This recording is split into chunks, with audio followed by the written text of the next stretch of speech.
තෙරුවන් සරණයි ස්වාමින් වහන්සේ මෙහෙණින් වහන්සේ ආදරණීය දරු දැරියනි මූලික පිරිවෙනේ 4 වන ශ්‍රේණියට අදාළ විද්‍යාව පාඩම් මාලාවේ පළමු වන විද්‍යාව පාඩම ජීවී දේහයේ සංවිධාන මට්ටම් හා ජෛව ක්‍රියාවලි කියන මාතෘකාව තමයි අප මේ දිනවල සාකච්ඡා කරමින් ඉන්නේ. දැන් මේ පාඩමේ අපි කොටස් දෙකක් සාකච්ඡා කරලා තියෙනවා. ජීවීන්ගේ මූලික ව්‍යුහමය සහ කෘත්‍යමය ඒකකයේ සෛලය, සෛලයක ව්‍යුහය, දර්ශීය ශාක සෛලයක ව්‍යුහය, දර්ශීය සත්ව සෛලයක ව්‍යුහය මේ වන විට අපි සාකච්ඡා කරලා තියෙනවා. දර්ශීය ශාක සෛලයක ව්‍යුහය, දර්ශීය සත්ව සෛලයක ව්‍යුහය. එතකොට අපි ඉගෙන ගත්තා ජීවීන්ගේ මූලික ව්‍යුහමය සහ කෘත්‍යමය ඒකකයේ සෛලයයි. සෛලය තමයි ජීවයේ සරලතම සංවිධාන මට්ටම. සෛලය තමයි ජීවයේ සරලතම සංවිධාන මට්ටම. සෛලයක කොටස් මොනවද? ශාක සෛලය හා සත්ව සෛලයේ දක්නට ලැබෙන සමානකම් මොනවද? ශාක සෛලය හා සත්ව සෛලයේ දක්නට ලැබෙන වෙනස්කම් මොනවද කියලා අපි කලින් කොටස් වල සාකච්ඡා කරා. ඒවා ඔබ වහන්සේලා මේ දරුවෝ හොඳින් පරිශීලනය කරලා ඇවිල්ලා ඇති. දැන් අද අපි මේ පාඩම පොඩක් ඊට වඩා ඉස්සරහට ගෙනියන්න හදන්නේ. එතකොට ජීවයේ සරලතම සංවිධාන මට්ටම තමයි, ඒ කියන්නේ කුඩාම ජීවයේ අන්තර්ගත කුඩාම සරලතම සංවිධාන මට්ටම තමයි සෛලය. ඕනම ජීවියෙක් තැනෙන තැනුම් ඒකකේවත් ව්‍යුහ ඒකකයේ සෛලය. ඒ වගේම ජීවයෙකුගේ ක්‍රියාකාරීත්වය ඇති කරන කුඩාම ඒකකයක් සෛලය. එනිසා සෛලය තමයි ජීවීන්ගේ මූලික ව්‍යුහමය කෘත්‍යමය ඒකකයේ සරලතම සංවිධාන මට්ටම. දැන් ඒක සෛලික ජීවි, තනි සෛලයකින් නිර්මාණය වූ ජීවි ඔයට වඩා සංකීර්ණ වෙන්නේ නැහැ. මොකද ඒගොල්ලන්ට එක සෛලයනේ තියෙන්නේ. ඒ නිසා ඔය සෛලයෙන් සියලුම ජීව ක්‍රියාවන් කරගෙන තමන්ගේ ව්‍යුහය හදාගෙන ඉන්නවා. නමුත් බහුසෛලිකයන්ට එනකොට, දියුණු බහුසෛලිකයන්ට එනකොට මේ කතාව මීට වඩා වෙනස් වෙනවා. ඒක සෛලිකයන්ගෙන් බහුසෛලිකයන් නිර්මාණය වෙනකොට නිකම්ම බහුසෛලික ජීවී දේහය සෛල ගොඩ වැඩි වුණා නෙවෙයි. ඒක සෛලිකයන්ගෙන් තමයි බහුසෛලිකයෝ බිහි වුණේ සත්ව පරිණාමයේ, ජීවි පරිණාමයේදී. මොකද පෘථිවියේ මුලින්ම හටගත්තේ ඒක සෛලික ජීවී. බැක්ටීරියා වැනි ඒක සෛලික ජීවීන් තමයි පෘථිවියේ මුල්ම ජීවී ආකාර. ඒ ඒක සෛලිකයන්ගෙන් බහුසෛලිකයන් ක්‍රමයෙන් බිහි වෙනකොට, පරිණාමය වෙනකොට නිකම්ම අර දේහේ සෛල සංඛ්‍යාව වැඩි වුණා නෙවෙයි. දැන් බහුසෛලිකයන් සෛල ගොඩයිනේ. ඒක නිකං සිද්ධ වුණා නෙවෙයි. ඔය ඒක සෛලිකයන්ගෙන් බහුසෛලිකයන් නිර්මාණය වෙනකොට සෛල සංඛ්‍යාව වැඩි වුණා වගේම ඒ සංකීර්ණත්වයේ වැඩි වෙලා සෛල ඊට වඩා සංකීර්ණ සංවිධාන මට්ටම් අනුපිළිවෙලකට ගොඩනගෙන්න පටන් ගත්තා. ඒ කොහොමද? සෛල රාශියක් එකතු වෙලා බහුසෛලික ජීවි දේහේ යම් නිශ්චිත කාර්යයක් ඉටු කිරීමට හැඩ ගැසුණා. බහුසෛලික ජීවි දේහ තුලදී සෛල රාශියක් එකතු වෙලා යම් නිශ්චිත කාර්යයක් ඉටු කිරීමට හැඩ ගැසුණා. අන්න අපි කියනවා පටක. ඒ නිසා බහුසෛලික ජීවි දේහේ සෛල එකතු වෙලා සෛල කණ්ඩායමක් ලෙස යම් නිශ්චිත කාර්යයක් ඉටු කිරීමට හැඩ ගැවුණා. අපි ඒකට කියනවා පටක. පටක. එහෙනම් සෛලයට වඩා සංකීර්ණතාවයෙන් වැඩි බහුසෛලික ජීවීන්ගේ තියෙන ඊට වඩා සංකීර්ණ සංවිධාන මට්ටමක් තමයි පටක. පටකයක් ඇතුලේ සෛල ගොඩක් තියෙනවා. සෛල රාශියක් යම් නිශ්චිත කාර්යයක් ඉටු කිරීම සඳහා හැඩ ගැහුණාම පටකේ. පටකේ. දැන් අපේ ඇඟ ඇතුලේ මේ වගේ පටක ගොඩක් තියෙනවා. උදාහරණයක් මිනිසා ගත්තොත් මිනිසාගේ ශරීරය තුල එවැනි සෛල ගොඩක් එකතු වීමෙන් සෑදුණු යම් නිශ්චිත කාර්යයක් ඉටු කරන පටක ගොඩක් තියෙනවා. රුධිර පටකේ, පේශි පටකේ, අස්ථි පටකේ, ස්නායු පටකේ, අපිච්ඡද පටකය, එතකොට සම්බන්ධක පටකය, මේ ආදී වශයෙන් පටක විශාල ප්‍රමාණයක් තියෙනවා. බහිස්රාවී පටකය. හරි. ශාක දේහය තුලත් මේ වගේ ඒක සෛලිකයන්ගෙන් බහුසෛලික ශාක නිර්මාණය වෙද්දී ඒ සෛල කණ්ඩායම් හැටියට එකතු වෙලා තම තමන් කණ්ඩායම් වැඩ බෙදාගෙන පටක ලෙස සංවිධානය ටිෂුස්. දැන් ශාක දෙහෙත් එවැනි පටක තියෙනවා. ශාක දෙහෙත් එවැනි පටක තියෙනවා. අපිචර්ම පටකය, ශෛලම පටකය, ෆ්ලෝයම පටකය, බාහික පටකය, අන්තස්චර්ම පටකය, පරිචක්‍ර පටකය, මේ ආදී වශයෙන්. හරි. ඉනි මෘදුස්තර පටකය, සව්‍යර මෘදුස්තර පටකය, මේ ආදී වශයෙන්. එතකොට පටකයක් යනු යම් නිශ්චිත කාර්යයක් ඉටු කරන සෛල සමූහයක්. එහෙනම් සෛලයට වඩා සංකීර්ණතාවය වැඩි පටකේ. මොකද පටකයක සෛල සමූහයක් තියෙනවා. ඒ නිසා කවදාවත් ඒක සෛලිකයන්ගේ පටක නැහැ. මොකද ඒගොල්ලන්ට එක සෛලෙන්නේ තියෙන්නේ. බහුසෛලික ජීවිතයේ තමයි පටක හඳුනා ගන්න පුළුවන්. එහෙනම් පටක සෛලයට වඩා සංකීර්ණතාවයෙන් වැඩි. සෛලය තමයි ජීවින්ගේ සරලතම සංවිධාන මට්ටම. සෛලයට වඩා සංකීර්ණතාවයෙන් වැඩි පටක. හරි පටක. දැන් ඊළඟට මේ පටක එකතු වෙලා, ඒ කියන්නේ සෛල සමූහ පටක. යම් නිශ්චිත කාර්යයකට කරන සෛල සමූහ පටක ගොඩක් එකතු වෙලා තවදුරටත් බහුසෛලික ජීවීන් දියුණු තත්ත්වයටපත් වෙනකොට පටක එකතු වෙලා යම් නිශ්චිත කාර්යයක් හෝ කාර්යයන් කිහිපයක් ඉටු කරන අවයවේවත් ඉන්ද්‍රිය නිර්මාණය වෙන්න පටන් ගත්තා. අන්න පටක වලට වඩා සංකීර්ණතාවයෙන් වැඩි සංවිධාන මට්ටමක් තමයි අවයවේවත් ඉන්ද්‍රිය. අවයවයක් ඇතුලේ පටක ගොඩක් එකතු වෙලා තියෙනවා. පටකයක් ඇතුලේ සෛල ගොඩක් තියෙනවා. අවයවයක් ඇතුලේ පටක ගොඩක් එකතු වෙලා තියෙනවා. පටක රාශියක් එකතු වෙලා යම් නිශ්චිත කාර්යයක් හෝ කාර්ය කිහිපයක් ඉටු කරන අවයව නිර්මාණය වෙන පටන් ගත්තා. නැත්නම් ඉන්ද්‍රිය. ඒතර පටක එකතු වීමෙන් ඉන්ද්‍රියේවත් අවයව දැනෙනවා. හරි. ඒතර අවයවයක් නැත්නම් ඉන්ද්‍රිය කියලාත් එකට කියන්න පුළුවන්. organs. හරි. මේ ඉන්ද්‍රියේවත් අවයව ඇතුලේ පටක ගොඩක් තියෙන නිසා අවයව කියන සංවිධාන මට්ටම නැත්නම් ඉන්ද්‍රිය කියන සංවිධාන මට්ටම පටකේ කියන සංවිධාන මට්ටමට වඩා සංකීර්ණතාවයෙන් වැඩි. සංකීර්ණතාවයෙන් වැඩි. පටකේ කියන සංවිධාන මට්ටමට වඩා සංකීර්ණතාවයෙන් වැඩි. ඊළඟට මේ අවයව හේවත් ඉන්ද්‍රිය ගොඩක් එකද අපේ ඇඟේ තියෙන එහෙම අවයව දැන් මිනිස් දෙය ගමුකෝ. අපේ ඇඟේ තියෙන එහෙම අවයව ආමාශය, අග්න්‍යාශය, පිත්තාශය, පෙනහලු, හෘදය, ප්‍රජනක අවයව, මුත්‍රාශය, ගර්භාශය, ඩිම්බකෝෂ, මේ විදිහට මොළය, සුෂුම්නාව, මේවා අවයව වත් ඉන්ද්‍රිය. ඊළඟට ඔය අවයව සහ ඉන්ද්‍රිය නැත්නම් අවයව ගොඩක් එකතු වෙලා තවදුරටත් බහුසෛලික ජීවීන් දිනුනොට ඊට වඩා සංකීර්ණ සංවිධාන මට්ටමක් ඇති වුණා. ඒ තමයි අවයව පද්ධති. අවයව පද්ධති. පොදුවේ පද්ධතිය organ systems. අවයව පද්ධති. උදාහරණයකට මිනිසාගේ මොළය සහ සුෂුම්නාව කියන අවයව එකතු වෙලා ස්නායු පද්ධතිය නිර්මාණය වෙලා තියෙනවා. හරි. එතකොට අන්න ස්රෝතය, ආමාශය, ග්‍රහණීය, පිත්තාශය, අග්න්‍යාශය, අක්මාව, කුඩාන්ත්‍ර, මහාන්ත්‍ර මේ ටික එකතු වෙලා ආහාර ජීර්ණ පද්ධතිය නිර්මාණය වෙලා තියෙනවා. හෘදය, ධමනි, ශිරා ආදී අවයව එකතු වෙලා රුධිර සංසරණ පද්ධතිය නිර්මාණය වෙලා තියෙනවා. වකුගඩු, මුත්‍රවාහිනී, මුත්‍රාශය, මුත්‍ර මාර්ග එකතු වෙලා මෞත්‍රලිංගික පද්ධතිය ඒවත් නයිට්‍රජනීය බහිස්ත්‍රාවී පද්ධතිය නිර්මාණය වෙලා තියෙනවා. දැන් මේ විදියට ශාකවලත් එහෙමයි. හරි.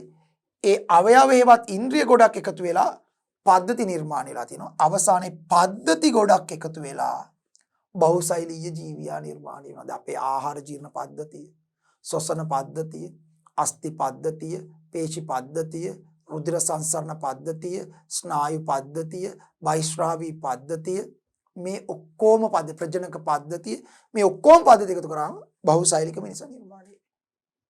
එහෙනම් බහුසෛලික ජීවියා.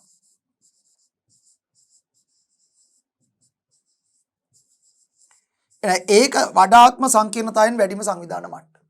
ඒතර මෙන්න සරලතම ජීවියේ සංවිධාන මට්ටමින් ඉඳලා ක්‍රමෙන් සංකීර්ණතාවය වැඩි වෙන අනුපිළිවෙලට බහුසෛලික ජීවිකයේ දේ සංවිධානය වෙනකොට දියුණු වෙනකොට සංවිධාන මට්ටම් හටගත්තු ආකාරය. සෛල එකතු වෙලා පටක හැදෙනවා. පටක ගොඩක් එකතු වෙලා අවයවේවත් ඉන්ද්‍රිය හැදෙනවා. ඉන්ද්‍රිය ගොඩක් එකතු වෙලා යම් නිශ්චිත කාර්යයකට ඉන්ද්‍රිය පද්ධති, අවයව පද්ධති හැදෙනවා. පද්ධති ගොඩක් එකතු වෙලා බහුසෛලික ජීවිය හැදෙනවා. සෛලයට වඩා පටකයේ කියන මට්ටම සංවිධාන සංකීර්ණතාවයෙන් වැඩි, පටක සංවිධාන මට්ටමට අවයව සංවිධාන මට්ටම සංකීර්ණතාවයෙන් වැඩි. අවයව වලට වඩා පද්ධති මට්ටම සංකීර්ණතාවයෙන් වැඩි. පද්ධති වලට වඩා බහුසෛලික ජීවියා සංකීර්ණතාවයෙන් වැඩි. මේ විදිහට තමයි ඒකසෛලිකයන්ගෙන් බහුසෛලිකයන් නිර්මාණය වෙනකොට බහුසෛලික ජීවිතයේ ක්‍රමයෙන් සංකීර්ණතාවය වැඩි වෙන්න පටන් ගත්තා. ඒකසෛලිකයන්ගෙන් බහුසෛලිකයෝ නිර්මාණය වෙනකොට බහුසෛලික ජීවිතයේ ක්‍රමයෙන් සංකීර්ණතාවය වැඩි වෙන්න පටන් ගත්තේ මේ විදිහට. පැහැදිලි අවබෝධ වුණා. හරි. දැන් අපි සෛලය කියන සංවිධාන මට්ටම සරලතම සංවිධාන මට්ටම මීට කලින් කොටස් වලදී කතා කරුවා.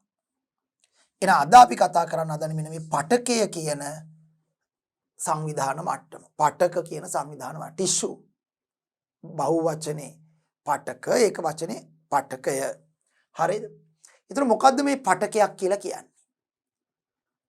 දැන් ඔබ වහන්සේලාට කියන්න පුළුවන් මේ දරුවන්ට කියන්න පුළුවන් සෛල ගොඩක් එකතු වෙලා හැදෙන එකක්. එහෙම කිව්වට හරියන්නේ නැහැ. ඔව් දැන් සෛල ගොඩක් එකතු වීමෙන් තමයි පටක හැදෙන්නේ. ඒකයි ඒක සෛලිකයන්ට පටක නැත්තේ. ඔයාලගේ එක තනි සෛලෙනේ තියෙන්නේ. ඔයාලන්ට පටක නැහැ. දැන් බහුසෛලික ජීවිතයේ තමයි පටක තියෙන්නේ. නමුත් දැන් පටකයක් කියන්නේ කුමක්ද? නිකන් සෛල ගොඩක්ද? නැහැ.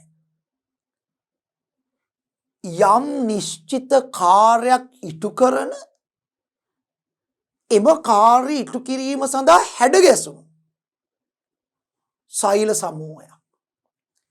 ඒ කියන්නේ පටකයක තියෙන සෛල යම් නිශ්චිත කාර්යයක් ඉටු කරන පළවෙනි කාරණාව. ඒක තමයි පළවෙනි එක. පටකයක තියෙන සෛල යම් නිශ්චිත කාර්යයක් ඉටු කරන. දෙක ඒ කරන කාර්යයට ඒ පටකයේ තියෙන සෛල හැඩගැහිලා තියෙනවා. තමන්ගේ view වෙනස් කරගෙන තියෙනවා. ඒ සෛලේ මූලික view අර කාර්ය පහසු වෙන විදිහට වෙනස් කරගෙන තියෙනවා. ඒකට ලස්සන වචනයක් කියනවා විභේදනය වෙලා තියෙනවා. මොකද විභේදනය වචනේ තමයි විභේදනය ඇඩොප්ට් වෙලා තියෙනවා. විභේදනය වෙලා තියෙනවා. ඒ පටකයේ තියෙන සෛල පටකයේ විසින් සිදු කරන කාර්යයට අනුව තමන්ගේ view වෙනස් කරගෙන තියෙනවා. විභේදනය වෙලා තියෙනවා. දෙවැනි එක. තුන්වෙනි ලක්ෂණය පටකයක තියෙන ඒ පටකයේ සෛල ඔක්කොම එකම තැනකින් හටගන්නේ. එකම විදියට හටගන්නේ. පටකයක සෛල ඔක්කොම එකම තැනකින් හටගන්නේ. අපි කියන පොදු සම්භවයක් තියෙනවා. common origin එකක් තියෙන්නේ. පොදු සම්භවයක් දරනවා. පොදු සම්භවයක් දරනවා. හරි. එකම පටකයේ සෛල එකම තැනකින් එකම විදියට හටගන්නේ. පොදු සම්භවයක් දරනවා. එතකොට ඒක මුලට දාලා කිව්වොත් පොදු සම්භවයක් දරන යම් නිශ්චිත කාර්යයක් ඉටු කරන්නා වූ එම කාර්ය ඉටු කිරීමට විභේදනය වී තිබෙන්නා වූ සෛල සමූහයක් පටකයක් ලෙස හඳුන්වනවා. අන්න ලස්සන අර්ථ දැක්වීම. මොකද්ද පටකයක් කියන්නේ? පොදු සම්භවයක් දරන්නා වූද යම් නිශ්චිත කාර්යයක් ඉටු කරන්නා වූද එම කාර්ය ඉටු කිරීම සඳහා විභේදනය වී තිබෙන්නා වූද සෛල සමූහයක් පටකයක් ලෙස හඳුන්වනවා. පටකයක ලක්ෂණ පොදු සම්භවයක් සහිත වීම පොදු සම්භවයක් ඒ කියන්නේ පටකයක ලක්ෂණ ලියන්න කිව්වොත් එහි තිබෙන සියලුම සෛල වලට පොදු සම්භවයක් නැත්නම් පොදු හට ගැනීමක් තිබීම. දෙක ඒ සෛල නිශ්චිත කාර්යයක් ඉටු කිරීම එම කාර්ය ඉටු කිරීම සඳහා විභේදනය වී තිබීම. පොදු සම්භවයක් දරන්නා වූද යම් නිශ්චිත කාර්යයක් ඉටු කිරීම සඳහා විභේදනය වී තිබෙන්නා වූද සෛල සමූහයක් පටකයක් ලෙස හඳුන්වනවා. පටකයක් ලෙස හඳුන්වනවා. පැහැදිලිද? ඉතින් අපේ මිනිසාගේ ශරීරයේ විවිධ කාර්යයන් ඉටු කිරීමට හැඩගැසුණු පටක රාශියක් තියෙනවා. සෛල ගොනු රාශියක් තියෙනවා. පටක රාශියක් තියෙනවා. ශාක දේහය ගත්තත් අර මම ඉස්සලා කිව්වා වගේ ඒ කාර්යයන් ඉටු කිරීමට හැඩගැවුණු සෛල කණ්ඩායමකට පටක රාශියක් තියෙනවා. හරිද? ඒ නිසා දියුණු බහුසෛලිකයෝ බිහි වෙනකොට ඒකසෛලිකයන්ගේ පළමුවෙන්ම හටගත්තු සංවිධාන මට්ටම තමයි පටකය. පොදු සම්භවයක් දරන්නා වූද යම් නිශ්චිත කාර්යයක් ඉටු කිරීම සඳහා විභේදනය වී තිබෙන්නා වූද සෛල සමූහයක් පටකයක් ලෙස හඳුන්වනවා. විභේදනය කියන්නේ කරන කාර්යයට සෛලවල view වෙනස් කරගෙන තිබෙනවා. හැඩ ගැහිලා තියෙනවා. පොදු සම්භවයක් දරන්නා වූද යම් නිශ්චිත කාර්යයක් ඉටු කිරීම සඳහා විභේදනය වී තිබෙන්නා වූද සෛල සමූහයක් පටකයක් ලෙස හඳුන්වනවා. එහෙනම් බලන්න. පටකය සෛල සමූහයකින් නිර්මාණය වූ ජීවීන් බහුසෛලික ජීවීන් ලෙස හඳුන්වනවා. සෛල ගොඩකින් නිර්මාණය වූ ජීවීන්ට අපි කියනවා බහුසෛලික ජීවීන්. බහුසෛලිකින් තුල කෘත්‍යමය වශයෙන් එකිනෙකට වෙනස් සෛල සංවිධානය වී පවතී. ක්‍රියාකාරීව යනවා එකිනෙකට වෙනස් සෛල තියෙනවා. ජීවී දේහ තුල විවිධ සෛල ඇති අතර එම සෛල යම් නිශ්චිත කෘත්‍ය ඉටු කිරීමට එකට ගොනු වී පවතී. අපේ ඇඟ ඇතුලේ නැත්නම් ජීවියෙකුගේ බහුසෛලික ජීවියෙකුගේ දෙහි ඇතුලේ විවිධාකාර සෛල තියෙනවා. ඒවා යම් කාර්යයක් ඉටු කරන්න එකට සංවිධානය වෙලා තියෙනවා. සමූහණය වෙලා තියෙනවා. එම සෛල බොහෝ විට ස්වරූපයෙන් සමාන වේ. එකම කාර්ය ඉටු කරන සෛල බොහෝ වෙලාවට ස්වරූපයෙන් හැබැයි ඒක අනිවාර්ය නෑ. දැන් එකම පටකයේ තියෙන සෛල බොහෝ වෙලාවට ස්වරූපයෙන් සමානයි. හැබැයි සමහර වෙලාවට එකම පටකයේ තියෙන ස්වරූපයෙන් වෙනස්. හැබැයි ඒගොල්ලෝ ඔක්කොම එකම කාර්යය ඉටු කරන හැඩ ගැහිලා තියෙනවා. විභේදනය වෙලා තියෙනවා. ඒ විභේදනය වීම අනිවාර්යයි. ඒ කරන කාර්යයට. ඒක එකම විදිහට විභේදනය වෙන්නත් පුළුවන්, වෙනස් විදිහට විභේදනය වෙන්නත් පුළුවන්. හරිද? ඒක වෙනම කතාවක්. නමුත් පටකයක සෛල ගොඩක් තියෙනවා. ඒගොල්ලන්ට පොදු සම්භාවයක් තියෙනවා. ඒගොල්ලෝ හැමෝම යම් නිශ්චිත කාර්යයක් ඉටු කරනවා. ඒ කාර්ය ඉටු කරන්නේ ඒගොල්ලෝ විභේදනය වෙලා තියෙනවා. ඒක තමයි පටක.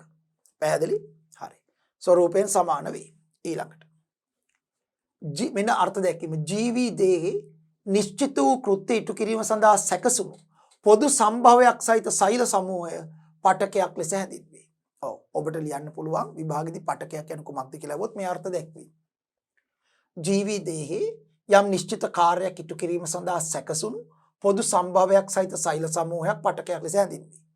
දැන් සාමාන්‍ය මම නම් මතක තියාගෙන ඉන්නේ ඒකම තමයි පොදු සම්භවයක් දරන්නා වූ යම් නිශ්චිත කාර්යයක් ඉටු කිරීම සඳහා විභේදනය වී තිබෙන්නා වූද බහුසෛලික ජීවි දේහි තිබෙන සෛල සමූහයක් පටකයක් ලෙස අර්ථ දක්වනවා.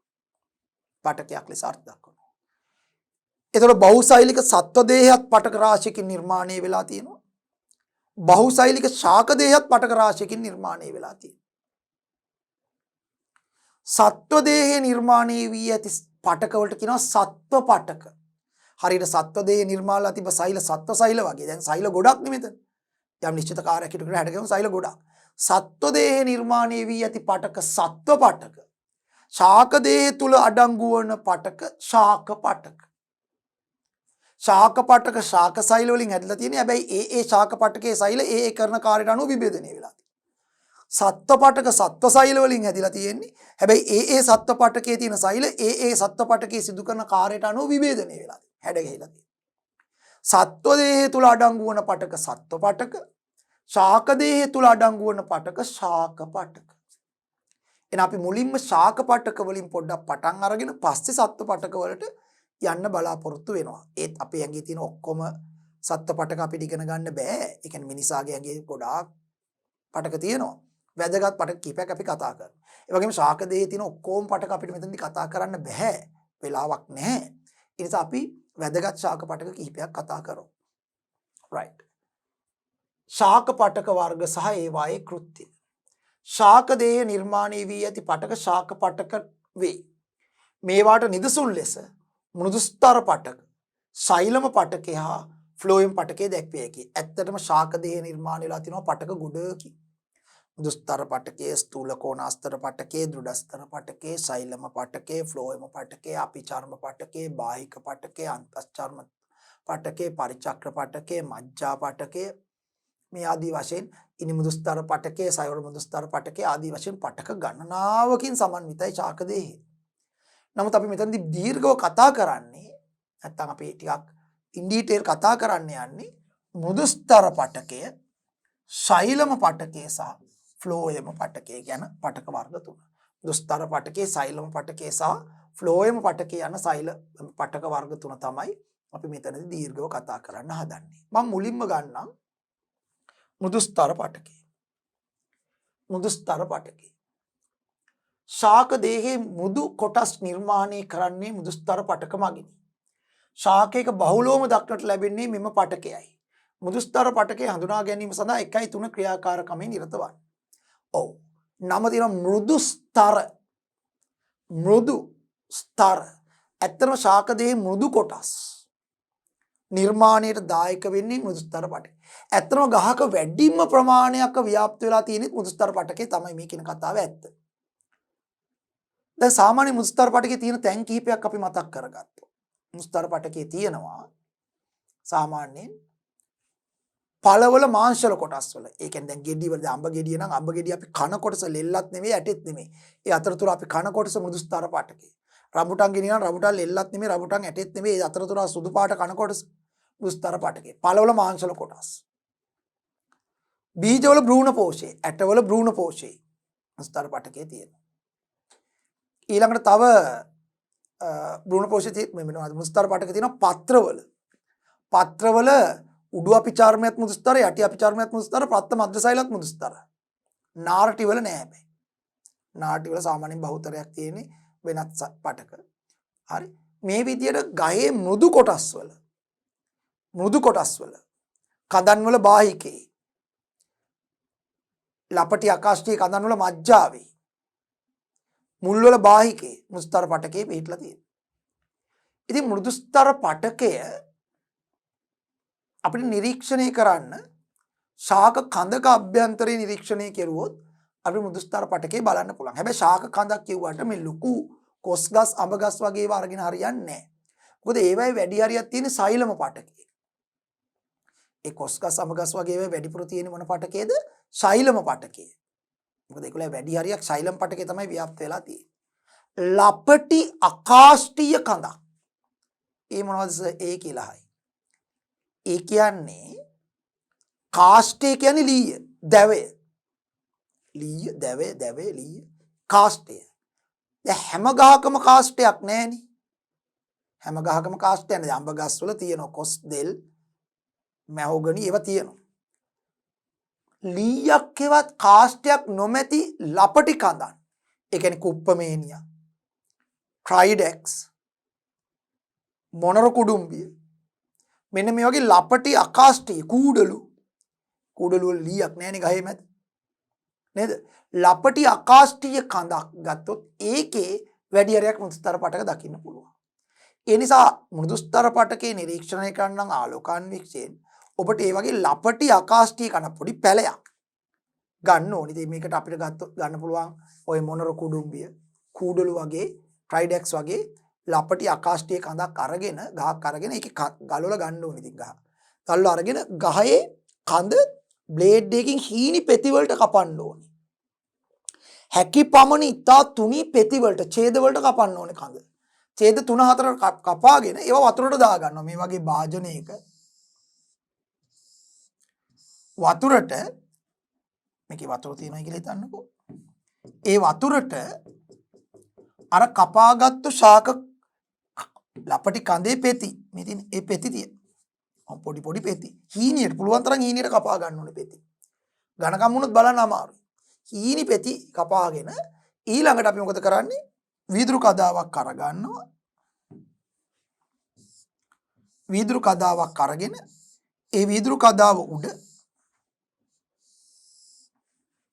හරි මේ පෙති අතරින් අර මේ අපි වතුරට දාලා කපලා වතුර දාගත්තු පෙති අතරින් තුනීම පෙත්තක් පින්සලක් ආධාරයෙන් අරගෙන මෙතනින් තියලා ඊළඟට මොකද කරන්නේ? වතුර බින්දුවකුත් දාලා වැසුම් පෙත්තකින් වායු බුබුළු නොරැඳෙනසේ වහලා වතුර එළියට ආවොත් එimhe ටිෂු පේපර් එකෙන් තෙත මාත්තු කරලා මේක අන්වීක්ෂණයට දාලා ආලෝක අන්වීක්ෂයේ අවබලය යටතේ නිරීක්ෂණය කරනවා. එහෙම නිරීක්ෂණය කරාම ඔබට මෙන්න මේ විදියට දක්නට ලැබෙනවා. මේ තේ ක්‍රියාකාරකම් මෙන්න මේ විදියට දක්නට ලැබෙනවා. එන රූපේ. හරි. මේ විදියට දක්නට ලැබෙනවා. දැන් මේකේ මෙන්න මේවා ඒවා මෘදුස්තර නෙවෙයි. මේ මෙතන මේවා මෘදුස්තර නෙවෙයි. මේ මැද හරිය සානිකර මෘදුස්තර. මේ වටේ හරියත් මේ මෙන්න මේ වටේ මේ අයිනිමත් නෙවෙයි. අපි චර්මය ඒකත් මෘදුස්තර තමයි ඇත්තටම. මේ ඩොට් තද පාටට තියෙන කොටස් මෘදුස්තර නෙවෙයි කියලා හිතන්නකෝ. අනික් ටික මැද හරිය මේ වටේ තියෙන ටික ඒව මෘදුස්තර පාටක. ඒතර බලන් ගියාම ලපටි අකාෂ්ඨීය කඳක මේ ටික හැරුණාම වැඩි හරියක් ප්‍රදේශවල තියෙන මැදයි මේ වටේ නිකන් මේ ලහ රෝස් පාටට වගේ තියෙන මෘදුස්තර පාටක. මොකද මේ මැද තියෙන මජ්ජාව වටේ තියෙන බාහිකය. ඒ දෙක මෘදුස්තර. මේ තද පාට තියෙන සෛලම ෆ්ලෝයම ඒව මෘදුස්තර නෙවෙයි. මෘදුස්තර නෙවෙයි. ඒවත් මෘදුස්තර සෛල එකක් දැක් තියෙනවා. සමස්තයක් ලෙස පටකේ මෘදුස්තර නෙවෙයි. හරි. අවශ්‍ය ද්‍රව්‍ය වට්ටක්ක ට්‍රයිඩෙක්ස් වැනි ශාක කඳක් ලපටි අකාෂ්ඨීය කඳක් ඒවා. වීදුරු කදාවක් වැසුම් පෙත්තක් අන්වීක්ෂයක් ඔරලෝසු තැටියක් තියුණු කැපුම් තලයක් අර ඊනි පෙති කපා ගන්න. ඊට දක්වා ඇති ශාක කඳක ඊතා තුනී හරස්කඩ කීපයක් ජලයේ සහිත ඔරලෝසු තැටියකට දමන්න.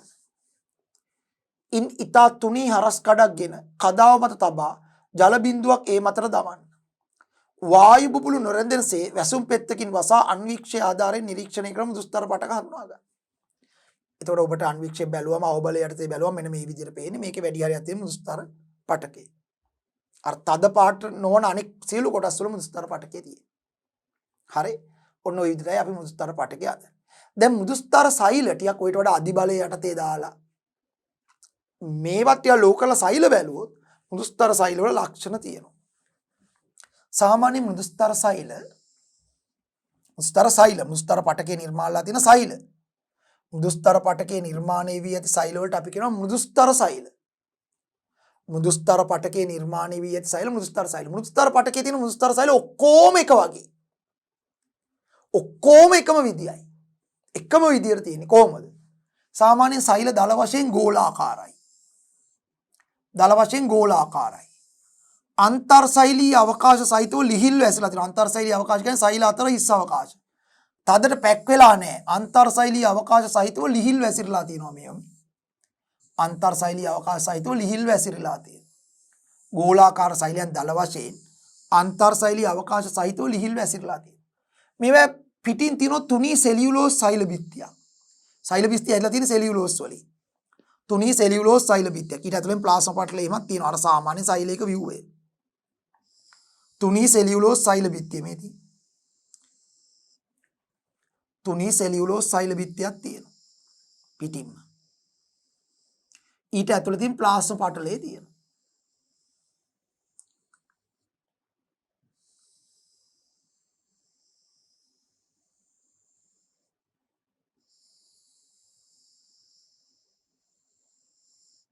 ඔන්න ඔහොම. ප්ලාස්මා පටලයට ඇතුළතින් සෛලප්ලාස්මේ තියෙනවා මේගොල්ලන්ගේ ලොකුවට රික්තකයේ තියෙනවා. සෛලේ වැඩි හරියක් ඉඩ වෙන් වෙලා තියෙන රික්තකේ නෙමෙයි. රික්තකේට. මම මේ හරස් කඩ අඳින්නේ මේ රික්තකේට. දික්කඩ මේගොල්ලන්ගේ ඍජු කෝණාශ්‍රාකාරයි. සාමාන්‍ය දිග්ගත් මේ හරහට කපලා බලන්නේ. දික් අතර කපලා බැලුවොත් ටික සෛල දිග ඍජු කෝණාශ්‍රාකාරයෙන් පේන්නේ. හරස් කඩ ගෝලාකාරයි. ওই විදිහට පේන්නේ. එතකොට දැන් සමහරකට ඍජු කෝණාශ්‍රාකාර වෙන්නත් පුළුවන්. ඊට පස්සේ සෛලප්ලාස්මේ තමයි අනික් වටේට තියෙන්නේ. හැමතැනම සෛලප්ලාස්මේ තියෙන්නේ. රික්තකේ ඇතුළේ වටේදී වෙන් වෙලා තියෙන සෛලප්ලාස්මේට. මොකද රික්තකයේ මැද ඉඩ ප්‍රමාණය ගත්තම සෛලප්ලාස්මේ වටේට සීමා වෙලා තියෙනවා. පර්යන්තයේ සෛලප්ලාස්මේ තියෙනවා. පර්යන්තයේ සෛලප්ලාස්මේ මම මේ ඩොට් තියලා පෙන්නන්නේ සෛලප්ලාස්මේ. එහෙම ඩොට් නැහැ. හරිද? ඔක්කො තරලේ තියෙන්නේ. නමුත් අපි දෙක තියෙන බව පෙන්වන්න එපා මෙතන. ඒක නිසා. ඒ සෛලප්ලාස්මේ තමයි අනිකුත් ඉන්ද්‍රියකා ඔක්කොම තියෙන්නේ.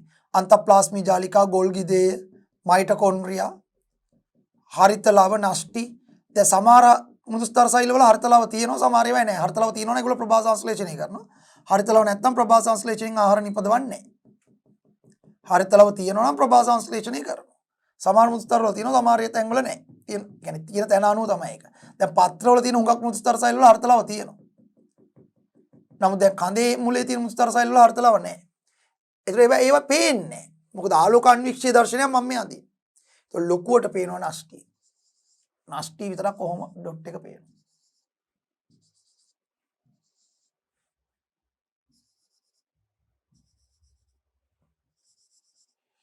ඔන්න නෂ්ටි. ඊට අමතරව මේක ඉතින් අර අනෙක් ඉන්ද්‍රිකා තියෙනවා. නමුත් ඒවා පේන්නේ නැහැ. ඒවා ඉලෙක්ට්‍රෝන අන්වීක්ෂයෙන් බලන්න. සාමාන්‍ය මේ තමයි මෘදුස්තර සෛල වල ලක්ෂණ. අන්තර්සෛලීය අවකාශ සහිතව තුනීව ඇසිරිලා ලිහිල්ව ඇසිරිලා තියෙනවා. හරි. ඊට බලමු.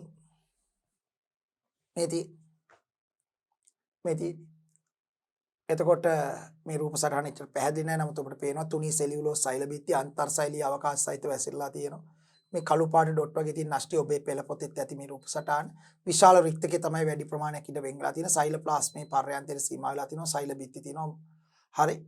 මේ විදිහට මේ තියෙන හරස් කඩ මේ දික් කඩක මේ හරස් කඩ ගෝලාකාරයට මේ දික් කඩ මේ ඒකේ මේ නෂ්ටි තමයි තනින් තන පේන්නේ. මැද හරිය වෙන් වෙලා තියෙන රික්තකේට සෛල බිත්ති. හරි. ඒතර මේක වඩා පැහැදිලි රූපයක් මගේ රූපේ. හරි. දුස්තර සෛල අන්තර්සෛලීය අවකාශ සහිතව ලිහිල් වැසිරලා තියෙන සෛල. පැහැදිලි. දුස්තර සෛල. අපිට මේක නම් කරන්න පුළුවන්. මේ තියෙන්නේ සෛල බිත්ති. सेल्यूलोस में तीन साइड रिक्तक है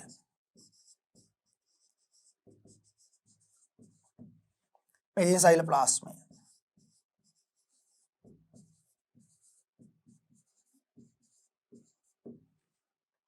මෙදී නාස්ටිය.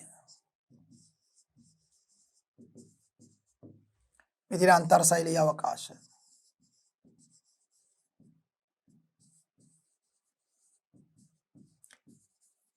अंतर शैली अवकाश इंटरसेल्युलर स्पेसेस मुदुस्तर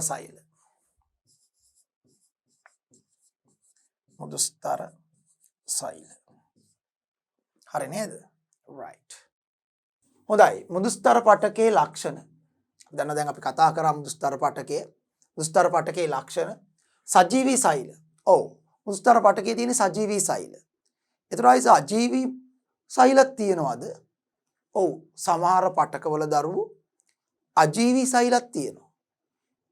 ඒ කියන්නේ පටකයක සෛල තමන් කරන කාර්ය සඳහා විභේදනය වෙනවා. පටකයක සෛල තමන් කරන කාර්ය සඳහා විභේදනය වෙන නිසා සමහර සෛල වලට තමන් කරන කාර්ය ඉටු කරන්න සෛලෙට මැරෙන්න වෙනවා. සෛලෙට මැරෙන්න වෙනවා තමන් කරන කාර්ය කරන්න. මිය යන්න වෙනවා. එවැනි සෛල කාර්ය වෙනුවෙන් මිය යනවා. ඒ කියන්නේ සමහර පටකවල තියෙන අජීවී සෛල උදාහරණ ෆ්ලෝයම් සෛලම පටකේ. සෛලම් පටකේ කාර්යය තමයි මුල් වලින් උරා ගන්නා ජලය සහ කංජලවන කඳහරා අතුහරා පත්‍ර දක්වා උඩු අතට පරිවාහනය කිරීම. දැන් එහෙම පරිවාහනය කරන්න නම් සෛලම පටකේ සෛල සජීවී තත්වෙන් තියෙන්න බෑ. ජලය පරිවාහනය කරන්න දායක වෙන සෛල. මොකද සජීවී තත්වෙන් තිබ්බොත් ඇතුලේ සෛල ප්ලාස්මේ තියෙන නිසා මේකවලට ජලය පරිවාහනය කරන්න බෑ. ඒ නිසා සෛලම් පටකේ බොහෝ සෛලවල ලිග්නින් කියලා ද්‍රව්‍යයක් සෛල බිත්තියේ තැම්පත් වෙලා ඒ ලිග්නින් කියන ද්‍රව්‍ය නිසා සෛල බිත්තිය අජීවී තත්ත්වයටපත් වෙලා තියෙනවා. සෛල බිත්තිය අජීවී තත්ත්ව සෛලය අජීවී තත්ත්වයටපත් වෙලා තියෙනවා. සෛල බිත්තියේ ලිග්නින් කියලා ද්‍රව්‍යයක් තැම්පත් වෙලා සෛලය අජීවී වෙලා තියෙනවා. සෛලේ මිය ගියා. එතකොට ඇතුළේ අර සෛල ප්ලාස්ම ඔක්කොම නැති වෙලා යනවා. හිස් සෛල කුහරේ විතරක් ඉතුරු වෙනවා. ඒ සෛල කුහරේ දිගේ ජලය ගමන් කරන්න පුළුවන්. ඒ කියන්නේ සමහර පටකවල තියෙන සෛල තමන්ගේ කාර්ය උදෙසා මිය යනවා. ඒක හැටි. මොකද කරන කාර්යයට විභේදනය වෙනවනේ සෛල. කරන කාර්යයට විභේදනය වෙනකොට කාර්ය වෙනුවෙන් මිය ආයුතුන මිය යන වෙලාවලුත් තියෙනවා. තමයි වැදගත්. නමුත් දැන් මුදුස්තර පටකයේ තියෙන සෛල හැම වෙලාවෙම සජීවී. කියන්නේ ඒගොල්ලන්ට මිය ගිහිල්ලා කරන්න කාර්යයක් නැහැ. ඒගොල්ලන්ට තියෙන ආහාර සංචිත කිරීම, ප්‍රභා සංශ්ලේෂණය, ජලය ගබඩා කිරීම වගේ දේවල්. ඒතර ඒවා වෙනුවෙන් මිය යන්න ඕනේ නැහැ. නිසා සාමාන්‍ය මුදුස්තර පටකයේ සෛල සජීවී. සජීවී සෛල. විශාල මධ්‍ය රික්තකයක් සහ ගෝලාකාර විශාල මධ්‍ය රික්තකයක් සහිත ගෝලාකාර සෛල වේ සමවිස්කම්බික අපි දැන් දැක්කා ටිකට කලින් අඳිද්දි සමවිස්කම්බික සෛල දල වශයෙන් ගෝලාකාර සෛල ගෝලාකාරයි සෛල හරි ගෝලාකාර සෛල තුනී සෙලියුලෝස් සෛල බිත්ති තියෙන න්‍යෂ්ටිය සෛල ප්ලාස්මේ පර්යන්තෝ පිටයි මොකද සෛලයේ මැද ලොකුට රික්තකයේ තියෙන නිසා න්‍යෂ්ටිය සහ අනිකුත් සෛල ප්ලාස්ම කොටස් අනිකුත් ඉන්ද්‍රියක වටේට පිටලා තියෙන පර්යන්තව. ඊතා තුනී සෛල බිත්තියක් පවතින අතරේ සෙලියුලෝස් වලින් සෑදී ඇත. සෛල අතර අන්තර් සෛලීය අවකාශය ඇත. බොහෝ වෙලාවට මුදුස්තර සෛල අතර අන්තර් සෛලීය අවකාශ සහිතව ලිහිල් වැසිරලා තියෙනවා. ඒකයි මේක මෘදු වෙන්නේ. මොකද දැන් අන්තර් සෛලීය අවකාශ නැතුව ටිකක් තදට ඇසිරුණා නම් ඒ කියන්නේ පැක් වෙලා ඇසිරුණා නම් ළඟින් එහෙනම් පොඩක් පටකේට තද ගතියක් එනවා. මේගොල්ලෝ අන්තර් සෛලීය අවකාශ සහිතව ලිහිල් වැසිරලා තියෙන නිසා මෘදු ගතියක් එනවා. ඒකයි කියන්නේ මෘදු ස්තරය කියලා. මෘදුස්තර පටකයේ කෘත්‍ය. ඔව්. ඊළඟට. දැන් මේ මෘදුස්තර පටකය ඒ ශාකයේ තියෙන තැන අනුව විවිධාකාර කාර්යයන් කරනවා දරුවනි. මේ මෘදුස්තර පටකය ඒ ශාකයේ ඒ පටකයේ පිටා තියෙන තැන අනුව විවිධාකාර කාර්යයන් කරනවා. දැන් සමහර මෘදුස්තර පටක තියෙනවා ශාක පත්‍රේ පත්‍ර මධ්‍ය සෛලවල තියෙන මුදුස්තර සෛල විශේෂයෙන්ම පත්‍ර මධ්‍ය සෛලවල මුදුස්තර සෛල වර්ග දෙකක් තියෙනවා. ඉනි මුදුස්තර, සයවර මුදුස්තර කියලා අපි තව ටිකක අපි මේ ඉදිරි කොටසකදී ඒක කතා කරන ශාක පත්‍රයක අභ්‍යන්තර ව්‍යුහය. එතෙන්දී අපි කතා කරමු. ශාක පත්‍රයක තියෙන මුදුස්තර සෛලවල හරිත ලාභ තියෙනවා. ඉනි මුදුස්තර වල වැඩි විශාල වශයෙන් හරිත ලාභ තියෙනවා. සයවර මුදුස්තර වලත් යම් ප්‍රමාණයකට හරිත ලාභ තියෙනවා. සවිවර මුදුස්තර, ඉනි මුදුස්තර එතකොට මේ මෘදුස්තර සෛලවල හරිතලාව තියෙනවා නම් ඒගොල්ලෝ අනිවාර්යයෙන්ම ප්‍රභා සංශ්ලේෂණයෙන් ආහාර නිපදවනවා. එහෙනම් මෘදුස්තර පටකයේ එක කාර්යයක් තමයි ආහාර නිපදවීම. හැබැයි ඒක තියෙන තැන අනුව තමයි. දැන් කඳේ එහෙම නැත්නම් මුලේ තියෙන මෘදුස්තර සෛලවල හරිතලාව ඇත්තෙත් නෑ ආහාර නිපදවන්නෙත් නෑ. මොකද මුලට සිරුරෙලි ලැබෙන්නේ නෑනේ. ඒ නිසා මුලේ මෘදුස්තර පටක තිබ්බයි කියලා. සමහරක් කඳේ ඇතැම් තැන්වල මෘදුස්තර පටක තිබ්බයි කියලා ඒවයින් ආහාර නිෂ්පාදනයක් කරන්නේ නෑ.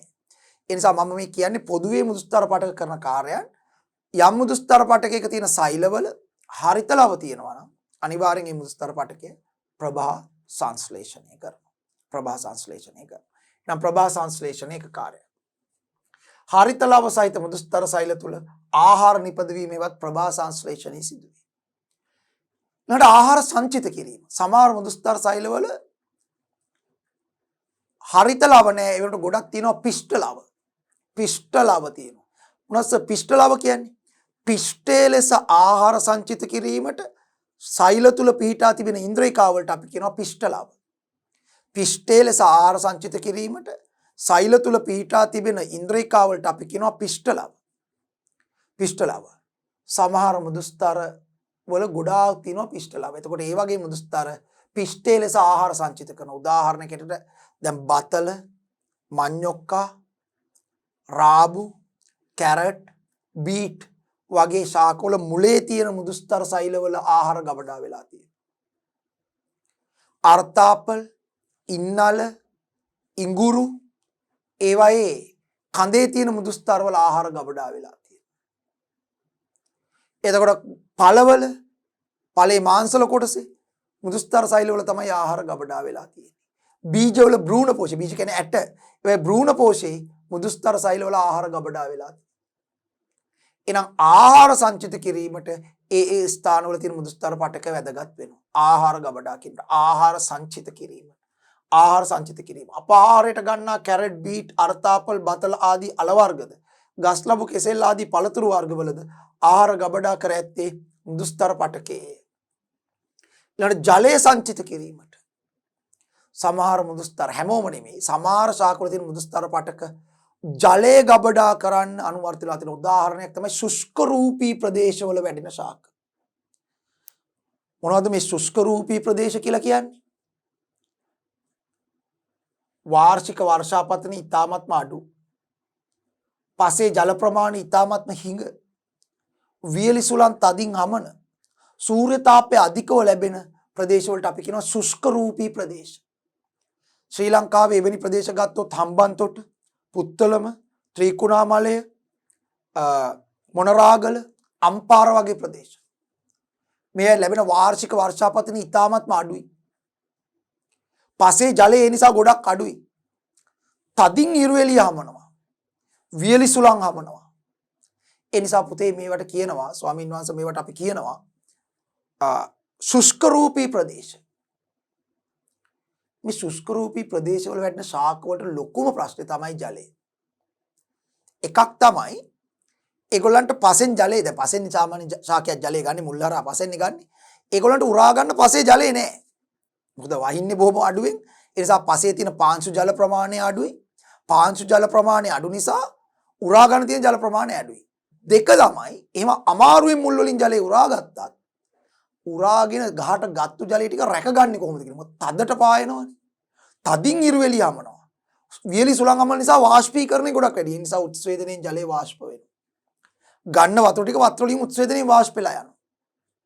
එක ගන්න අමාරුයි, දෙක ගත්තු ටික රැක ගන්න අමාරුයි. ශුෂ්ක රූපී ප්‍රදේශ වල වැඩෙන ශාක මුහුණ දෙන ප්‍රධාන ගැටලුව.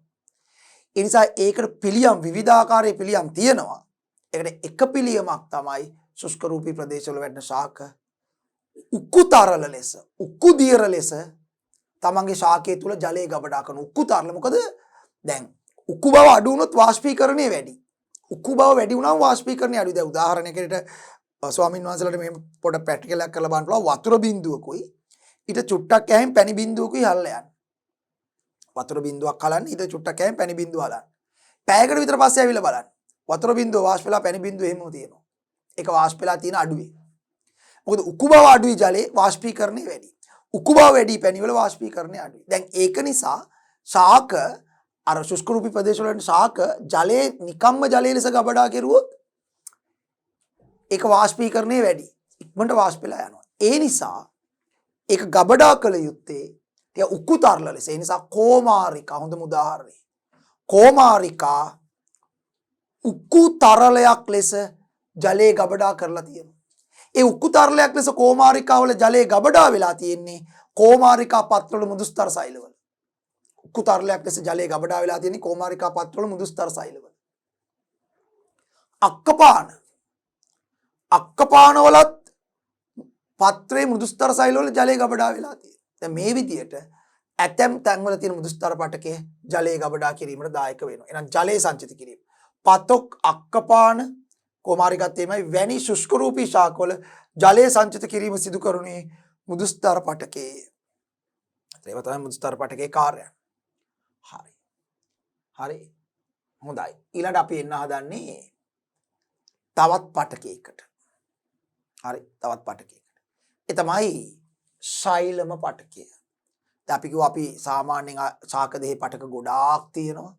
ඒ වුණාට අපි ඔක්කොම පටක කතා කරන්නේ මේ පාඩමේ අපිට තියෙන කාලේ කළමනාකරණය කරගන්නත් එක පාඩමට අදාළව තියෙන පටක වර්ග 3ක් ඔබට ඉගෙන ගන්න තියෙනවා ශාක පටකය යටතේ. ඒ තමයි මුදුස්තර පටකේ, ශෛලම පටකේ, ෆ්ලෝයම් පටකේ. දැන් අපි මුදුස්තර පටකේ කතා කරා. ශාකවල මුදු කොටස් වල පිටා තිබෙන පටකේ. දැන් කතා කරන්නේ ශෛලම පටකේ. තා වැදගත්. ශෛලම පටකේ. ඕනෑම ශාකයක ශෛලම පටකේ පිහිටා තිබෙනවා. ඕනෑම පටකයට යම් නිශ්චිත කාර්යයක් තියෙනවානේ. ශෛලම පටකයටත් ඊට ආවේනික වූ නිශ්චිත කාර්යයක් තියෙනවා. මොකද්ද ශෛලම පටකේ කාර්යය? ශෛලම පටකේ කාර්යය තමයි මුල් වලින් උරාගත්තු ජලය සහ ಖನಿජ ලවණ මුල් හරහා, කඳ හරහා, අතු හරහා, නටු හරහා පත්‍ර දක්වා උඩු අතට පරිවහණය කිරීම. මෙන්න මේ විදිහට. මෙන්න මේ විදිහට.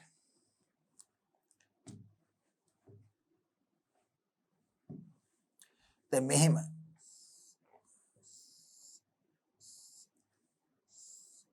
මම නිකන් සෛද්‍යාන්තික ශාකයක් අඳින්නේ.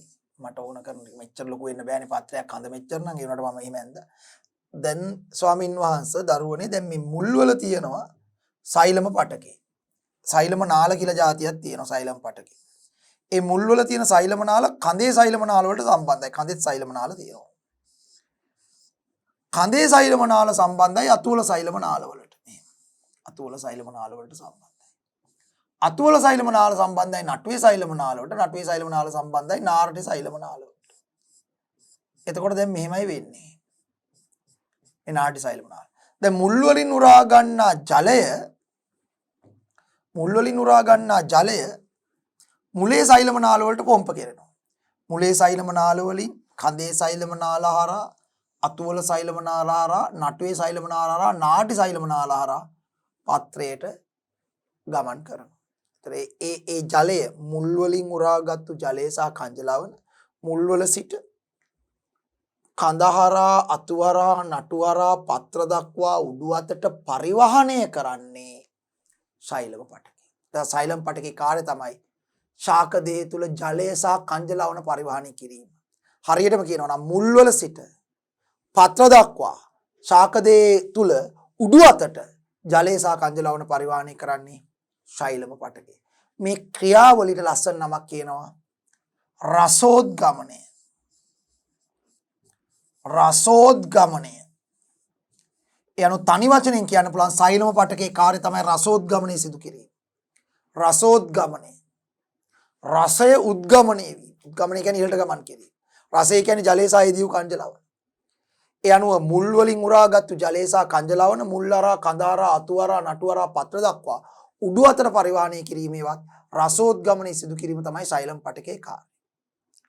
දැන් මේ කාර්ය කරන්න ශෛලම පටකයේ ඇතුලේ එකිනෙකට වෙනස් ආකාරයට විභේදනය වූ සෛල වර්ග 4ක් තියෙනවා. මේ ජලය සහ කඳ ලවණ පරිවහණය කිරීමවත් රසෝද්ගමන කාර්ය කරන්න ශෛලම පටකයේ ඇතුලේ පටකයක් කියන්නේ සෛල සමූහයක්නේ. ඒ ශෛලම පටකයේ ඇතුලේ තියෙනවා එකිනෙකට වෙනස් ආකාරයට විභේදනය වූ සෛල වර්ග 4ක්. ඒතර මම දන්නවා දැන් ස්වාමීන් වහන්සේලාට මගේ දරුවන්ට පොඩි ගැටලුවක් ඇවිල්ලා තියෙනවා. ඒ මොකද එකිනෙකට වෙනස් ආකාරයට විභේදනය වූ සෛල වර්ග හතරක් කියන්නේ. දැන් පටකයක සෛලේ කාර්යයට විභේදනය වෙලානේ තියෙන්නේ. ඔව්. දැන් මෘදුස්තර පටකයේ තිබිච්ච සෛල, ඒ කියන්නේ මෘදුස්තර සෛල ඔක්කොම එකම විදිහට විභේදනය වෙන්නේ. ඒ මෘදුස්තර පටකයේ තියෙන සෛල ඒ තමන් කරන කාර්යයන්ට අනුව ඔක්කොම සෛල එකම විදිහට විභේදනය. අපි ඇන්දේ මෘදුස්තර සෛල. එකම වගේනේ සෛල. හැබැයි මේ පටකයේ තියෙන සෛලම් පටකයේ කාර්ය ජලය සහ කංජලවන පරිවාහනය කිරීමේවත් රසෝද්ගමනය ඒ වැඩේ කරන්න ඒ පටකයේ තියෙන සෛල එකිනෙකට වෙනස් ආකාර හතරකට විභේදනය වෙලා තියෙනවා. සමහර සෛල එක ක්‍රමයකට, සමහර සෛල තවත් ක්‍රමයකට, සමහර සෛල තවත් ක්‍රමයකට, සමහර සෛල තවත්. හැබැයි හතර දෙනාම පොදුවේ මේ රසෝද්ගමන කාර්යයට උදව් කරනවා. ජලය සහ කංජලවන පරිවාහනය කරනවා. ඒතකොට ඒ කියන්නේ සමහර පටක මෘදුස්තර පටකේ වගේ ඒවා සෛල ඔක්කොම විභේදනලා තියෙන එකම විදියට. දැන් සෛලම පටකේ සෛල ඔක්කොම එකම විදිය නෙවෙයි. එකිනෙකට වෙනස් ආකාරයට විභේදනය වූ සෛල වර්ග හතරක්. සෛල හතරක් නෙමෙයි. සෛලම් පටකේ සෛල කෝටි ගාණක් තියෙනවා. බිලියන ගාණක් තියෙනවා. හැබැයි ඒවා වර්ග හතරක් තියෙනවා. මොනවද ඒ වර්ග හතර? සෛලම පටකේ අඩංගු සෛල වර්ග හතර. මේ රසෝද්ගමන ක්‍රියාවලිය කරන්න සෛලම පටකේ තියෙන සෛලම පටකේ. සෛලම පටකේ. ඒක ශාකයක තියෙන සංකීර්ණ පටකයක්. මොකද ඒක එකම වර්ගයේ සෛල නෙවෙයිනේ තියෙන්නේ. දැන් මෘදුස්තර පටකේ සරල පටකයක්. එකම જાතියේ සෛල තියෙන්නේ ඔක්කොම. මේක එකිනෙකට වෙනස් ආකාරයේ සෛල වර්ග හතරක් තියෙනවා. ඒක සංකීර්ණ පටකයක්. සෛලම් පටකේ තියෙන සෛලාකාර අතර තමයි වාහිනී ඒකක සෛල. වාහිනී ඒකක සෛල.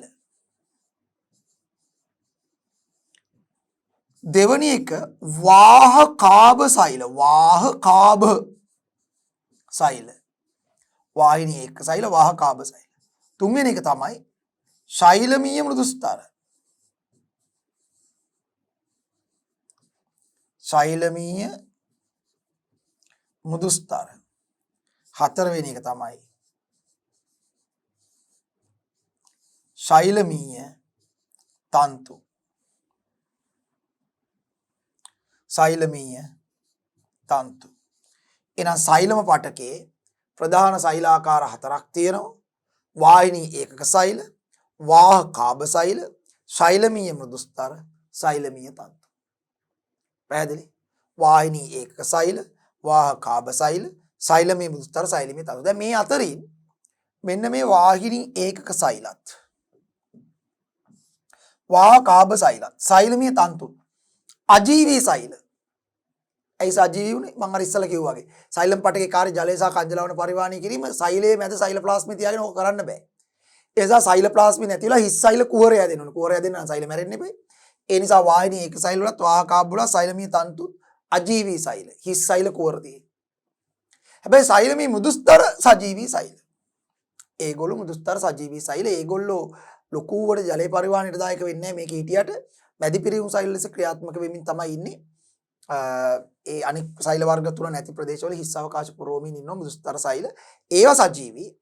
ශෛලමීය මෘදුස්තර සජීවී. අනික් සෛල වර්ග තුනම අජීවී. ඒතර විභාග ධානය පුළුවන් සෛලම පටකේ තිබෙන අජීවී සෛලාකාර සහ සජීවී සෛලාකාර වෙන වෙනම නම් කරන්න. වාහිනී ඒක සෛල, වාහකාභ, ශෛලමීය තන්තු, අජීවී සෛලාකාර. ශෛලමීය මෘදුස්තර. මොකද මෘදුස්තර කියන නම තියෙනවා නම් හරි. ඇයි අපි අර මෘදුස්තර පටකේ ඉගෙන ගත්තා මෘදුස්තර සෛල සියල්ල සජීවී. එහෙනම් මේ මෘදුස්තර සජීවී තමයි.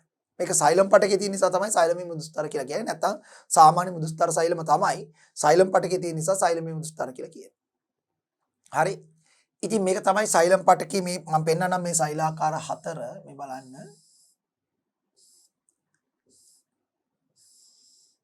එන සෛලම් පටකේ. සෛලම පටකේ එකිනෙකට වෙනස් සෛල වර්ග හතරකින් සමන්විත වේ. එම සෛල වර්ග හතර පහත සඳහන් වේ. ශෛලම වාහිනී සෛලවත් වාහිනී ඒකක සෛල, වාහකාභ සෛල, ශෛලමීය තන්තු, ශෛලමීය මෘදුස්තර.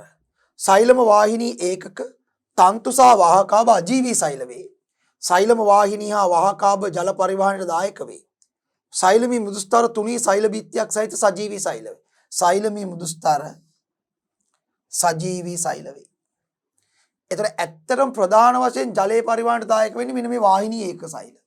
ඊට අමතරව වාහකාභත් යම් ප්‍රමාණයට දායක වෙනවා. ඇත්තටම කියනවා ශෛලමීය තන්තුත් ජලයේ පරිමාණයට ඒ තරම්ම දායක වෙන්නේ නැහැ. මෘදු ස්තර නම් කොහෙත්ම දායක වෙන්නේ නැහැ. එයා සජීවී තත්ත්වයේ මැද පෙරවුම් සෛල ලෙස ක්‍රියාත්මක වෙනවා. නමුත් මේගොල්ලෝ තමයි ටික ලොකුයි මේ සෛල දෙවර්ගයේම. හිස් සෛල කුවර තියෙන අජීවී වෙලා මේ තුන් දෙනාම අජීවීනේ. හරි. මේක එයා නිකන් පොඩි. ඒ නිසා මෙයාගෙන් යන ජල ප්‍රමාණය ගැන නොසලකා හරින්න පුළුවන්. මේ දෙන්න ටිකක් ලොකුයි. ඒ දෙන්නකටත් වඩා ලොකු මේ වාහිනී එක්ක සෛල. ඒතකොට ඒක නිසා හිස් සෛල කුවර තියෙන නිසා නිකන් නල වගේ නල දිගේ යනවා මේ තියෙන්නේ. දැන් මේ තියෙන වාහිනී එක්ක සෛලයක්. බනේ හැඩේ නිකන් පීප්පයක් වගේ. සිලින්ඩරාකාරෝ පීප්පාකාරත් කියලා තමයි අපි වාහිනී එක්ක සෛලයක් කියන්නේ මේදී. මේකේ ඇතුලේ හිස් මේ මෙතන මේ බිත්තියේ මේ උඩයි යටයි බිත්ති දෙක ගැලවිලා ගිහලා තියෙන මේ සිදුරු තියෙන්නේ. ඒතර මේකෙන් එන ජලය මේකට යන්න පුළුවන්. මේකෙන් මේකට දැන් මෙතනත් සිදුරක් තියෙනවා. මේක අරා ඊළඟ එකට යනවා. අකණ්ඩව මේව නල වගේ පිටලා තියෙනවා.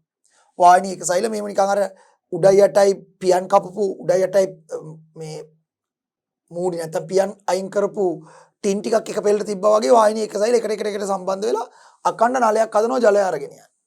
මේ තියෙන වාහිනී එක සෛල. හරි. ඒ වාහිනී එක සෛල ආශ්‍රිතව තියෙනවා. දැන් මේ රූප සටහනේ ටිකක් පැහැදිලිතාවය මදි. මෙන්න මේම වාහකාභ කියලා සෛල જાතියක්. ඔනෝ ටිකක් උල් දෙකෙලවර උල් තර්ක රූපී. ඔනෝ වාහකාභ කියලා සෛල. ඒවත් මේවෙන් තමයි ප්‍රධාන වශයෙන් ජලය යන්නේ වාහිනී එක සෛල වලින්. මේ තියෙන වාහිනී එක සෛල. මේකම තමයි මේ එක්කෝ පීපාකාරයි නැත්නම් සිලින්ඩර් ආකාරයි.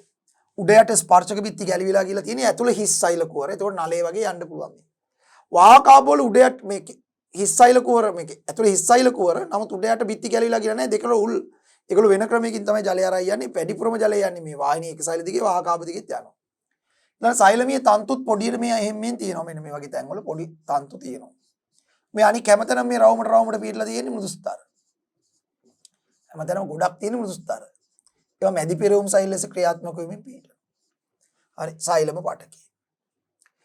ඒ සෛලම් පටකේ ප්‍රධාන කාර්යය තමයි ශාක දේහය තුල ජලය සහ කංජලවන පරිවාහනය කිරීම. මුල් වලින් උරා ගන්නා ජලය සහ කංජලවන මුල් හරහා කඳ හරහා අතු හරහා නටු හරහා පත්‍ර දක්වා උඩු අතට පරිවාහනය කිරීමේවත් රසෝද්ගමනය සිදු කිරීම සෛලම් පටකේ ප්‍රධාන කාර්යය. ඊට අමතරව සෛලම් පටකේ තව කාර්යයක් තියෙනවා. මොකක්ද?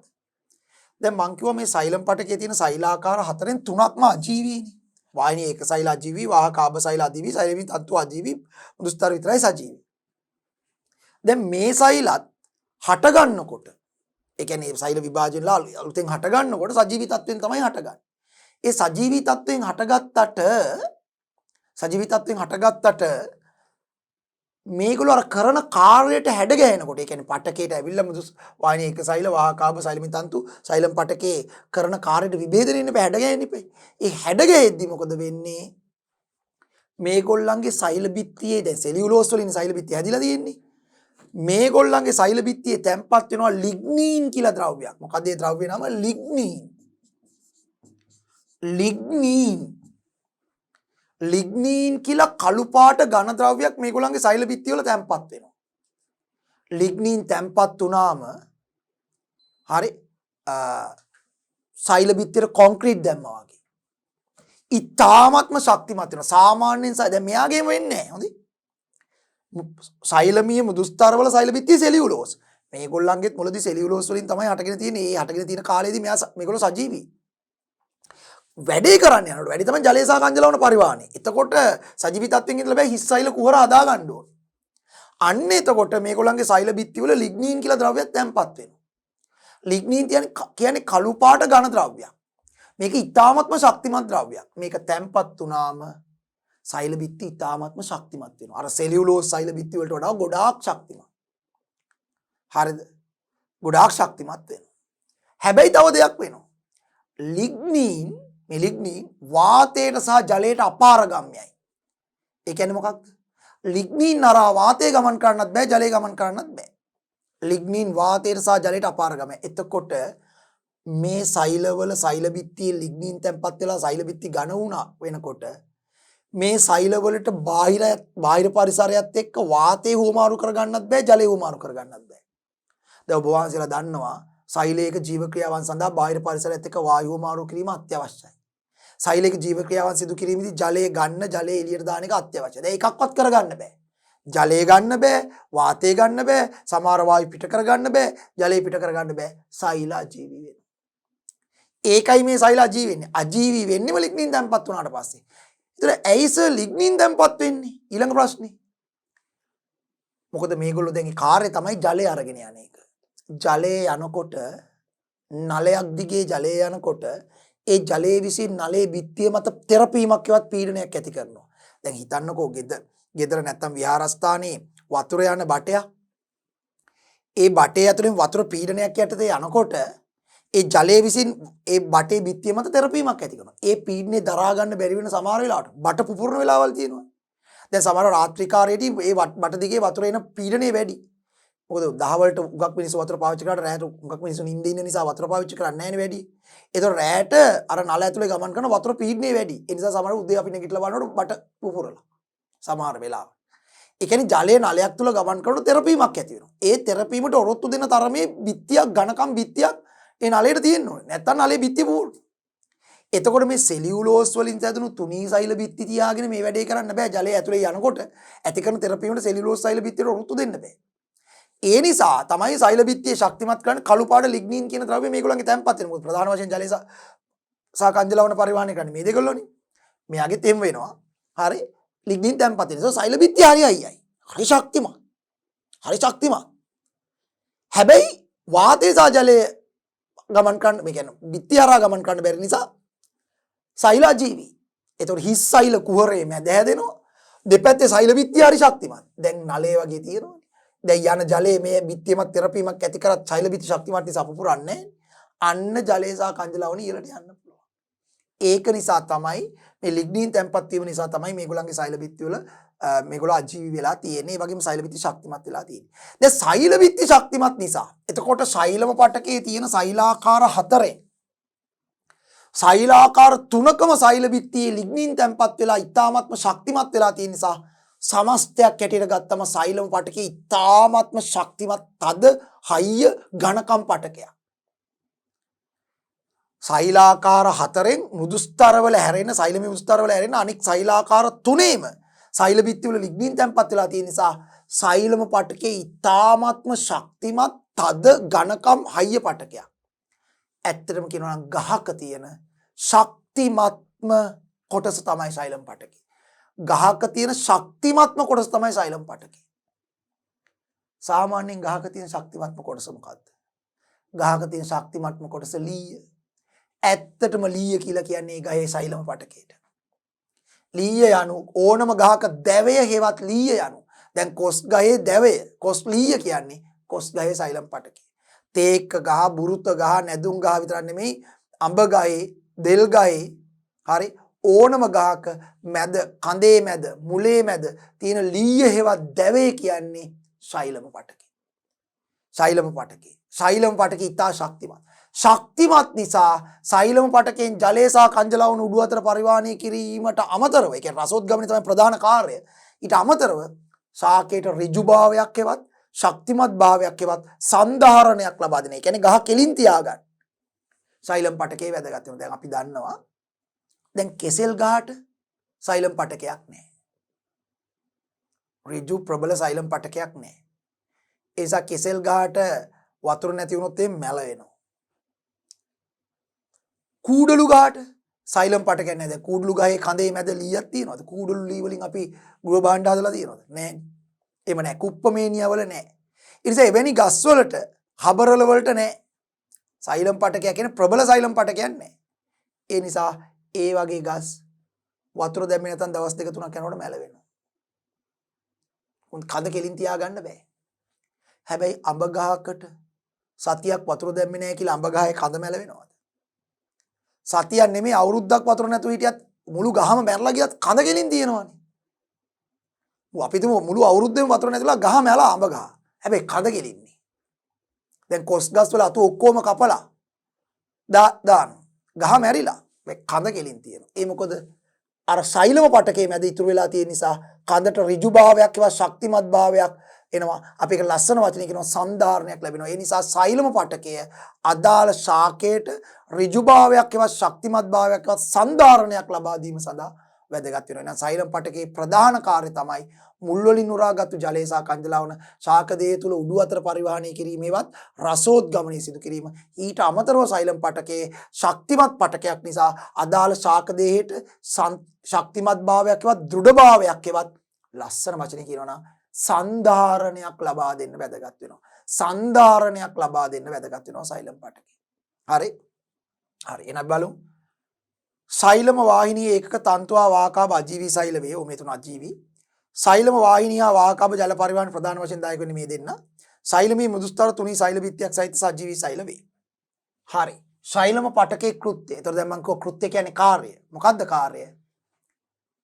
ප්‍රධානම කාර්යය තමයි මුල් වලින් උරාගත්තු ජලය සහ කංජලාවන මුල් වල සිට කඳහරා අතුහරා නටුහරා පත්‍ර දක්වා උඩු අතර පරිවහණය කිරීමත් රසෝද්ගමනය සිදු කිරීම.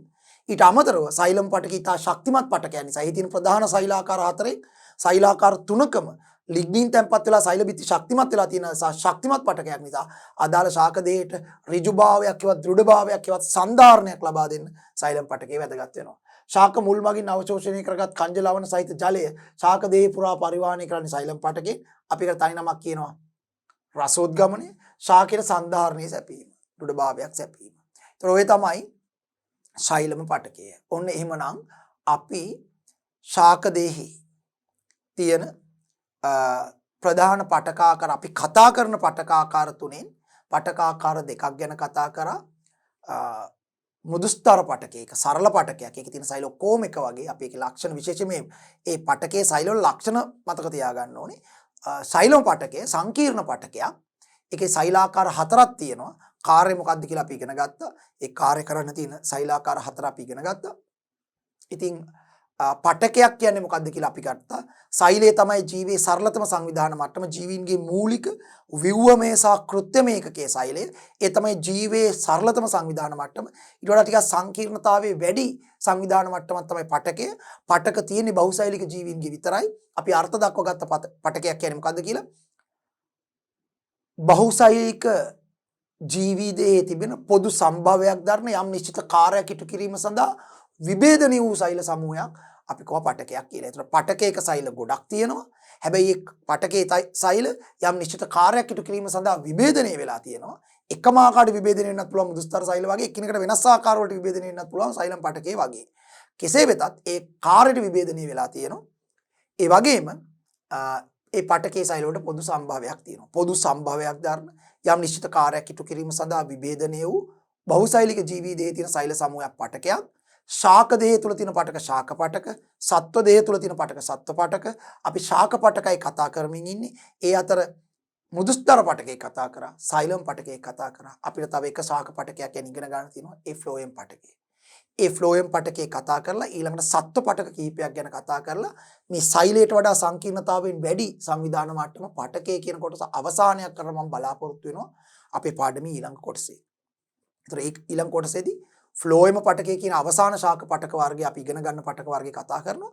ඊළඟට සත්ව පටක, සත්ව දේහ තුල තියෙන පටක ඇසුරෙන් මිනිස් දේහ තුල තියෙන පටක කිහිපයක් සාකච්ඡා කරන්නයි මගේ බලාපොරොත්තුව. ඉතින් ඒ සඳහා පටක ගැන මේ කොටසේදී ඉගෙනගත්තු කරුණු ඔබ වහන්සේලා මේ දරුවෝ හොඳින් පරිශීලනය කරන්න, අවබෝධ කරගන්න, කල්පනා කරන්න.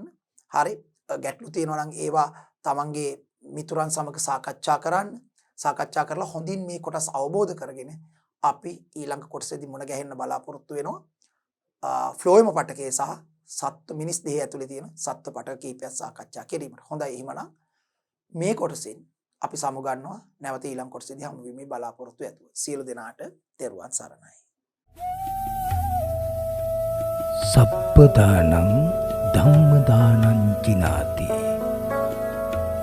සියලු දානයන්ට වඩා ධර්ම දානය උතුම් වන්නේය යන උතුම් බුදු වදන පසක් කරමින් පිරිවෙන් අධ්‍යාපනය ලබන සුවහසක් පොඩි හාමුදුරුවන් වහන්සේලාගේ මෙහෙණින් වහන්සේලාගේ සහ දුවා දරුවන්ගේ දහම් ඇස විවර කරමින් සම්බුද්ධ ශාසනයේ චිරස්ථිතිය උදෙසා ධම්මික පෙරේරා, ෆ්‍රෙසිලා පෙරේරා පදනම මගින් සිදු කෙරෙන මහඟු සමාජ සත්කාරයයි ඩී.පී.